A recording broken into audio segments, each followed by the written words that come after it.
भांडायचं देखील स्वतःच आणि शेवटी स्वतःच रडत बसायचं. कधीकधी ना काही लोक आपल्या आयुष्यात अशा प्रकारे येतात की आधी सगळं बिघडवतात आणि नंतर स्वतःच विक्टीम बनतात. भांडणाचं कारण तेच असतात पण शेवटी रडतातही तेच. चुका त्यांच्याच असतात पण अपराधी असल्याचा भाव तुमच्यावर येतो आणि हळूहळू स्वतःलाच दोष द्यायला लागतो आपण. पण लक्षात ठेवा, अशा लोकांशी वाद घालून तुम्ही कधीच जिंकू शकत नाही, कारण त्यांचं लॉजिक वेगळं असतं आणि त्यांचा उद्देश तुम्हाला समजून घेणं नसतो, तर आपणच कसे बरोबर आहेत हे दाखवून देणं असतो.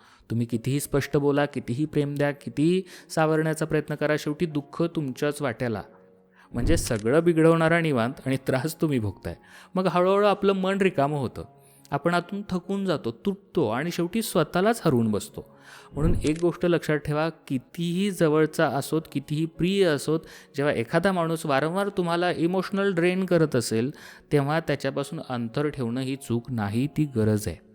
वेळेवर निघून जाणं हा काही भ्याडपणा नाही आहे, स्वाभिमान असतो तो.